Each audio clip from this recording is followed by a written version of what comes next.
So hello everyone, very good evening हो। स्वागत आप सभी का नर्सिंग अड्डा 24/7 में। मैं विवेक कुमार शर्मा आप सभी का स्वागत करता हूं आपके अपने इस यूट्यूब चैनल पर। और आज का जो वीडियो है हमारा बड़ा खास होने वाला है। क्यों? क्योंकि आज हम लोग बात करने वाले हैं किसके बारे में? अंतिम मौका। ये अंतिम मौका क्या है सर? अंतिम मौका है करेक्शन विंडो के ऊपर। देखिए, आप लोगों ने नर्सिंग सुपरिटेंडेंट का फॉर्म फिल कर दिया है, लेकिन बहुत सारे स्टूडेंट्स ने बहुत सारी गलतियां कर दी है और उस गलतियों को सुधारने का रेलवे अंतिम मौका दे रहा है। इसके बाद में मौका नहीं मिलेगा क्योंकि रेलवे में स्कूटनी फॉर्म नहीं फिल किए जाते हैं। अगर आपका सिलेक्शन हो भी गया, हाँ, तो आपने जो ये डिटेल्स भरी है वही मानी जाएगी at the end of the, या मैं बोलूं at the time of document verification. आप इस जो सूचना आपने भरी है उसको चेंज नहीं कर पाओगे।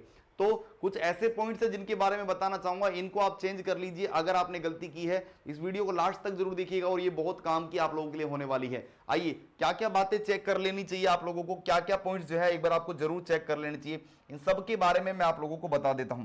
सबसे पहले तो आप अपना नेम, अपनी फादर का नेम और अपनी मदर का नेम चेक कर लीजिएगा। सबसे पहले तो तीन चीजें आप देख लीजिए। नेम, आपका खुद का नेम में आपका सेल्फ, आपके फादर का नेम और अपनी मदर का नेम, ये तीनों चीज आप चेक कर लीजिए। बहुत सारे बच्चों को ये नहीं पता कि जो है सर हमको गलती कैसे पता चलेगी, गलती क्या हुई है या नहीं हुई है। तो मैं बता रहा हूं आप लोगों को। सबसे पहले तो नेम में क्या करना है, स्पेलिंग चेक करनी है कि आपने कहीं स्पेलिंग तो गलत नहीं कर दी है। हाँ, तो स्पेलिंग चेक कर लीजिएगा कि नेम में आपने सब कुछ सही डाला है ना, आपका पापा का, मम्मी का, सबका नेम आपने सही भरा है या नहीं भरा। दूसरी बात, अगर आपने मैरिटल स्टेटस, बहुत सारे लोग जो मैरिड है लेकिन उन्होंने अनमैरिड दिखा दिया है, अगर आपकी शादी हो गई है तो मैरिटल स्टेटस को यस कर लीजिएगा। नहीं, अगर आपने नो किया है तो फिर दिक्कत आएगी बाद में। फिर बाद में शादी कब दिखाओगे? क्या अचानक से शादी थोड़ी ना प्रकट हो जाएगी बाद में? नहीं ना। तो मैरिटल स्टेटस को जरूर चेक कर लीजिएगा। पहला पॉइंट नेम, दूसरा पॉइंट मैरिटल स्टेटस, तीसरा पॉइंट अगर आपने जो है वो आपका जो भी सर्टिफिकेट है वो आपने सही, मान लो सही अपलोड तो सही कर दिया, लेकिन उनकी नंबरिंग, उनकी जो नंबर है वो गलत डाल दी। जैसे EWS है मान लो, और किसी का नंबर है 1 2 3 4 5 6 7 8 9 और उसने डाल दिया मान लो कि 4 5 6, ऐसे करके कुछ भी डाल दिया गलत, तो उसको अभी आप चेक कर लीजिएगा, नहीं तो दिक्कत हो जाएगी बहुत। उसके अलावा यहां पर मैंने क्या बोला, सर्टिफिकेट नंबर जो है उसको आप चेक कर लीजिएगा, नहीं तो गलती हो जाएगी। अगली बात, आपने यहां पर आपने, अब देखो बहुत सारे मेजर स्टूडेंट्स ने ये गलती की है, स्पेशली GNM वालों ने। उन्होंने क्या किया है, उनके पास जो है वो 12th, उन्होंने 10th की डिटेल सही भरी है। चेक कर लीजिएगा कि आपने 10th की डिटेल सही भरी है ना, 10th की डिटेल सही भरी है ना आपने, ये चेक कर लीजिएगा। नंबर, रोल नंबर, या मैं बोलूं जो भी मार्क्स हैं आपके, क्या आपने सही भरे? बिल्कुल एकदम, वो चेक कर लीजिएगा। अगली बात, अब बहुत सारे बच्चों ने क्या किया है, 12th में यहां सब्जेक्ट में साइंस और आर्ट्स में बहुत ज्यादा कंफ्यूज हो गए हैं। हाँ, आर्ट्स वाले बच्चों को, जो GNM वाले स्टूडेंट्स हैं जिन्होंने आर्ट्स किया था लेकिन आर्ट्स ऑप्शन में नहीं मिला और साइंस फिल करके फॉर्म फिल कर दिया, गलती हो गई है, सही कर लीजिएगा। आर्ट्स अगर नहीं फिल किया है, हाँ आर्ट्स का ऑप्शन है ही नहीं, तो आप उस 12th वाले रो को ही डिलीट कर दीजिएगा। 12th वाले रो को ही डिलीट कर दीजिएगा। क्यों? क्योंकि GNM स्टूडेंट्स ने, जिन्होंने आर्ट्स थी जिनके पास 12th में, उनको केवल 10th और डायरेक्ट GNM की डिटेल्स डालनी है, 12th की डिटेल्स डालनी ही नहीं है। अगर आर्ट्स का ऑप्शन आ गया है तो आर्ट्स का ऑप्शन डाल दीजिएगा। तो 12th में आप लोगों को जो भी आपके डिटेल सब्जेक्ट हैं उनको आप एकदम भर दीजिएगा, नहीं तो गलती हो जाएगी। सब्जेक्ट एकदम सही भर दीजिएगा।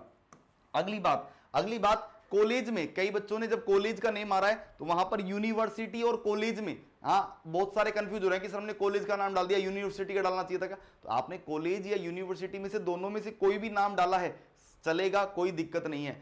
कॉलेज और यूनिवर्सिटी में दोनों में से आपने कोई भी नेम डाला है तो उसमें कोई आपको करेक्शन करवाने की आवश्यकता नहीं है, वो चलेगा, वो बिल्कुल सही है, वो गलत नहीं होगा।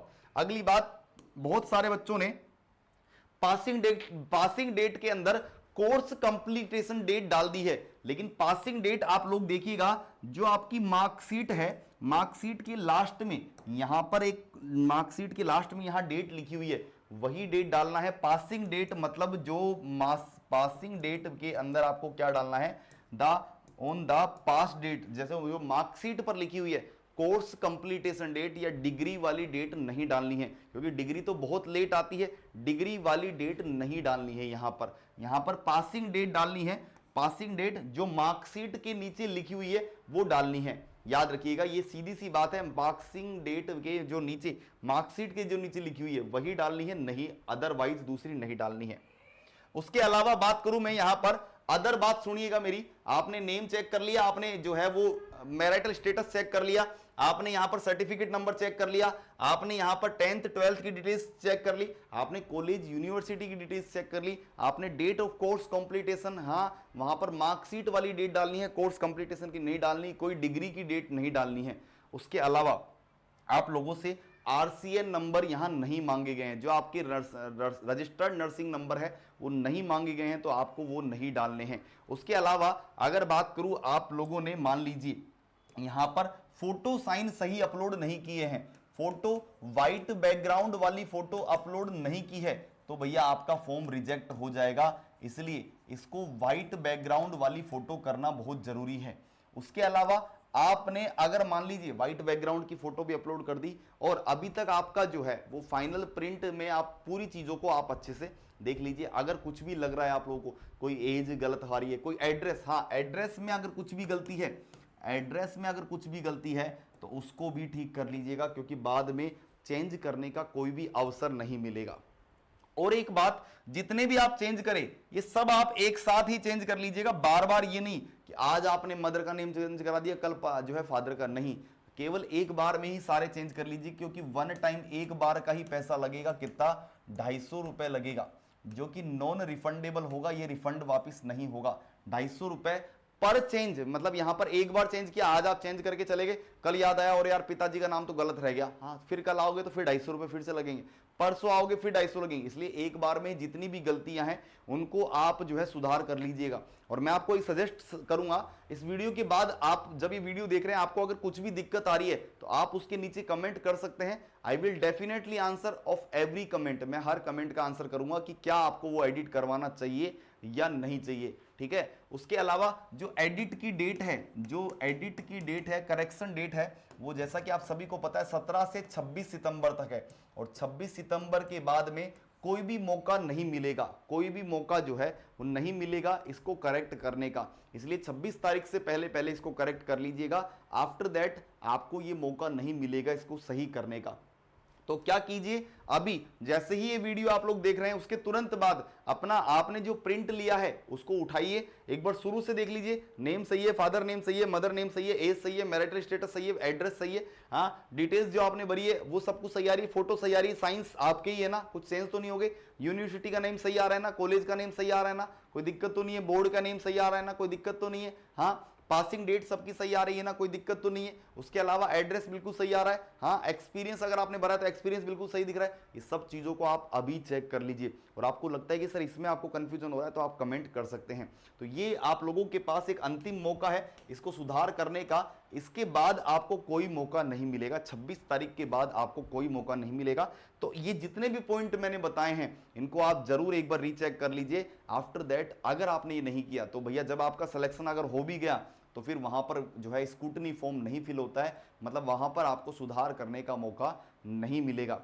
और साथ ही साथ आपकी तैयारी के लिए क्योंकि अब तैयारी भी तो करनी पड़ेगी, तो आपकी तैयारी के लिए अड्डा 247 की तरफ से वंदे भारत 3.0 बैच, वंदे भारत 3.0 बैच जो है वो आ गया है, बड़ा बेहतरीन बैच है, ऑलरेडी 2 बैच चल रहे हैं यहाँ पर। वंदे भारत 3.0 बैच देख सकते हैं आप लोग, शानदार बैच है। यहाँ पर आप लोगों के लिए, आप यहाँ पर जैसे ही बुआई नाव पर क्लिक करेंगे, नर्सिंग के लिए कूपन कोड बता देता हूं मैं, नर्सिंग के लिए कूपन कोड है क्या, Y930, Y930, और जैसे आप अप्लाई करेंगे आपको ये 2200 रुपए में मिल जाएगा, 2299 2290 में आप लोगों को ये बैच जो है वो मिल जाएगा। तो इस बैच को आज ही ले सकते हैं, और जो भी आप लोगों को करेक्शन लग रहा है तो उसको आज ही सही करवा सकते हैं, मौका वापस नहीं आएगा। इसलिए प्लीज रीचेक योर फॉर्म, और अगर कुछ भी लग रहा है तो please you can ask us, आप हमसे जरूर पूछिए। और अगर आप लोगों को ये वीडियो पसंद आया, अगर आपको सही में लगता है कि नर्सिंग अड्डा 24/7 आप लोगों के लिए हेल्पफुल कर रहा है, तो आप कमेंट जरूर कीजिए इज दिस यूजफुल और नॉट, और लाइक जरूर करिए, सब्सक्राइब जरूर करिए। Thank you so much, all the very best.